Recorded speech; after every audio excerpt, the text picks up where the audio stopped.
So we're very privileged to have Vin-Isha van Wyk and M. Bester, who are two ladies in the UXi Rugby Programme down in Stellenbosch.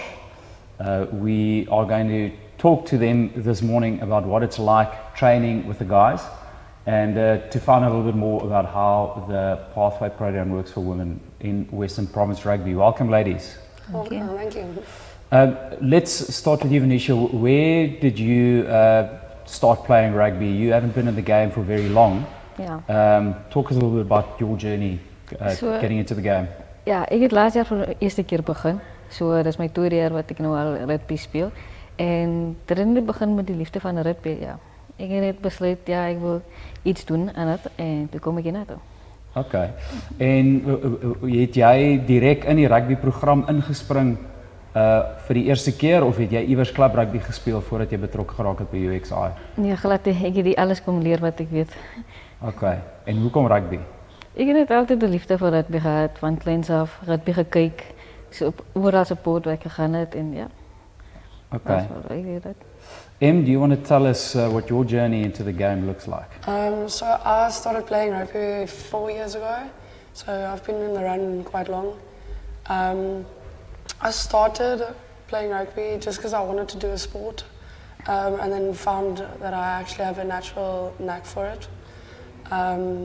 But yeah, I love it. It's family. Like rugby is. It brings you closer to people, and yeah. You two played against each other over the weekend in the Western Province League final. You play for Brackenfell and you play for Van der Stel. Vin-Isha, tell us, was there a bit of animosity going into that game last week? Not really. It's actually quite fun to play against each other, and because you're not friends on field, but off field you can celebrate and just be friends again. That's actually quite nice. Ja. Vin-Isha, sê vir ons 'n bietjie hoe werk WP se liga strukture vir vroue rugby en hoe helpt dit vir julle om julle game te groei? Om eerlijk te wezen, ik is nog niet lang genoeg om alles te weten en het. Voor mij is nog alles niet. Ik leer me nog elke dag en ja. Willies, do you maybe want to talk us through the structures? Ik zal net een paar vragen vragen. Van der Stel and Brackenfell carry play in the Women's Super League A. There's a Super League B as well. I think we talk about 8 sides per division. So we've got 16 women's sides in Cape Town. Having been part of that program now, Vin-Isha, you were at Marty's last year. You were at Van der Stel this year. I understand you're still learning about rugby, but talk to us about the competition and how you find the level of competition, and how you find training with guys helps you to perform at an even higher level when you're playing against ladies on a Saturday. Ja, om te trainen met die ouwens heeft me bijgeholpen, om eerlijk te wezen. Want dat is 2 verschillende levels. Die guys druk jou baie meer as wat die vrouwen jou sal druk. Zelfs met die coaches ook, die manscoaches druk jou baie meer as bij Van der Stel of in VP League. En dat heeft mij niet baie geholpen, ja. Great. Since I started here, training with the guys definitely helped a lot because it's much more progressive than training with women. Because the guys have been doing this for a lot longer than we have, so they have more skills than we do, and they're not afraid to like help you when you do something wrong, to say like, okay, maybe you can try this or try that. So no, it's helped a lot. Fantastic. Kijk, iets eerder zo. Ja. Het was ook een goede uitdaging geweest, maar het ook was gejaagd met de uitdaging zo. Henry? So when we start with you with this question, women's rugby is still a developing sport in especially South Africa. Our women's rugby side recently made the quarterfinals of the World Cup for the first time. Does that create a lot of inspiration for you, to stay in the game and give you a target to work towards as a professional player? It does, it definitely does. Seeing how they've grown and what they've achieved, it's definitely a goal, and inspiring to see what they've done and where they have gotten. So Vin-Isha, wat is die volgende stappe? As jy nou alles nou mooi uitwerk en jy kan die pad loop wat jy wil, hoe dink jy gaan jou loopbaan lyk vorentoe? Ik ben net aan het werk en dan die volgende stap is natuurlijk iets in provinciaal in te krijgen, enige plek waar ik kan krijgen. En ja, en dan gaat het net af vanaf verder. And I assume it's the same for you, eh? Yes. Okay. Do you want to maybe talk us through exactly how the program works for you? Obviously, in the men's side, there are 100 players plus within the Province Institute setup. You're a small group of women playing rugby. How have you found adapting to the professional setup? I know you say it's great, it challenges you to work with the guys and especially with the men's coaches. Do you physically do all your training sessions with them, or how does that work? At first it was, I really had to adapt because I'm not used to it. But we do all our training sessions with the guys. And when you join the club size to go and train, how often do you train with them? With club, it's 2 times a week. So usually Tuesdays and Thursdays that we train with club. Okay, and this is South Same and here, Yellowcombe. yeah. Okay. So Moolies, do you maybe just want to shed some light on what the pathway looks like going forward if a women's player leaves the UXi setup? Oh, look, I think firstly, let's talk about a women's player entering the setup. Okay. Okay. Good start. Because as Vin-Isha alluded to earlier on, there's not a lot of rugby offered during school for girls to be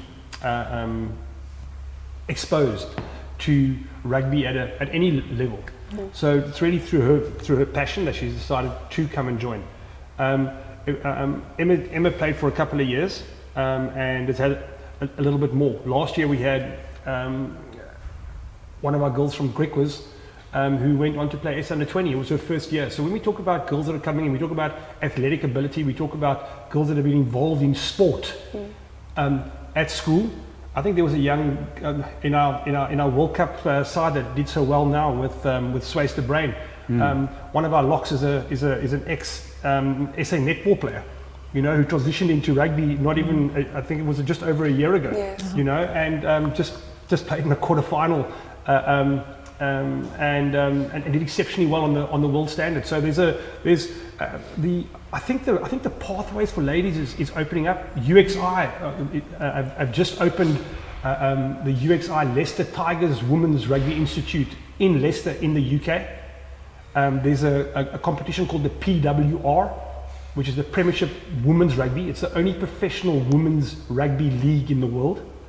And we're exceptionally proud to be partnering with Leicester Tigers in there, and we want to create pathways. There's going to be pathways for South African girls to go over there on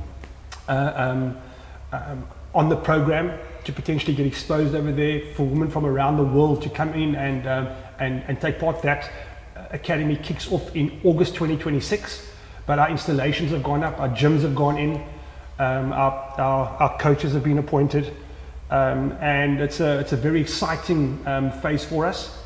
World Rugby's got a major focus on women's rugby, and I think post this 2025 World Cup and the success and the growth that our SA women's rugby team has shown, I think that if you look at our current setup where you only have the Bulls Daisies, that is I think they're the only professionally contracted team in South Africa.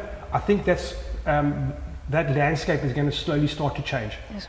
I think there's going to be a lot more focus on women's rugby, and you're going to start finding the provinces becoming a lot stronger.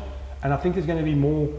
It comes down to finance and being able to contract a player. These girls commit a lot of time. I'm not just talking about our 2 girls here, but the girls who are going to play at that provincial level are training like they want to train like men. Yep. They want to train like professionals. Let's rather take out the gender out of it. They want to train like professionals, and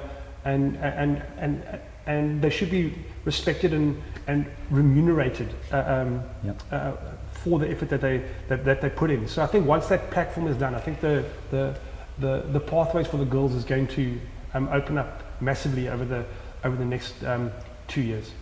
Well, I saw a couple of days ago or a week ago a headline that mentioned SA Rugby is considering starting a professionally contracted competition for women. What opportunity would that provide for UXi and women coming to the UXi setup? Well, I think the big thing is that we provide the foundation and the fundamentals for girls to come in and fast track their individual development, to then enter into junior provincial and senior provincial programs. You know, the big thing comes down to rugby conditioning.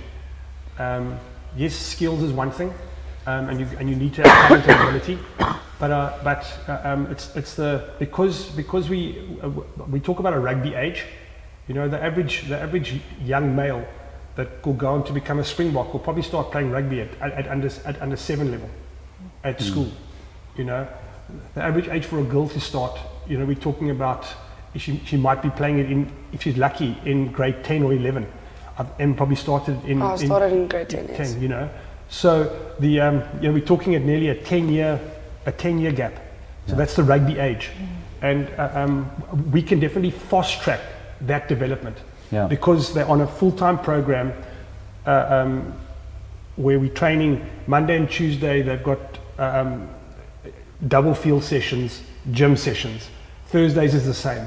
You know, Wednesdays is an academic day. Friday they've got their they'll have another session. And then because of they integrate into the women's leagues, they're training on a Tuesday and Thursday night as well. You know, so they've got a really full program. Not only at the academy but also with their individual clubs, and then you know, they, as Emma said, rugby's an awesome environment. That's why we're involved in it. We love the team environment. We love the brotherhood. We love the sisterhood. We love the being able to get out there and express ourselves on a Saturday. We do the hard work from Monday to Friday. On a Saturday we express ourselves, and you know, we're back at the job on a Monday morning again. Yeah. And I think that's what UXi can offer. We can expose you to that journey for that 12 months, 24 months with academics, and then you know, potentially integrate into a professional career from there. Yeah. And any messages to young girls that also have a passion for the game, wanting to get involved? I would say is, you know, it's kind of, especially for young girls, it's tough to get into the rugby setup because there's not a lot of like schools that actually allow girls rugby. But if you can find somewhere where you can do it, and work hard for it, because there's a lot of opportunities in it. And I mean, if I think back 4 years ago, I didn't imagine my life with rugby, but now I can't imagine my life without it, and it's helped me a lot. Tell us where you got involved in rugby for the first time. I started at Barrakenville Rugby Club, the juniors, so in 2022. Okay. Vin-Isha, boodskap vir enige iemand wat so passievol is oor die spel soos jy, wat wil kom speel? Moenie opgee op die droom hè. As jy dit gehad het, die droom gehad het, hou aan. As die passie is, hou aan. Okay. Great. So there you have it. If ladies, if you are considering a change of sport and keen to get involved in the game, UXi is definitely the place to start. Get in touch with us and we will help you to get onboarded. Thanks very much. We'll see you next time.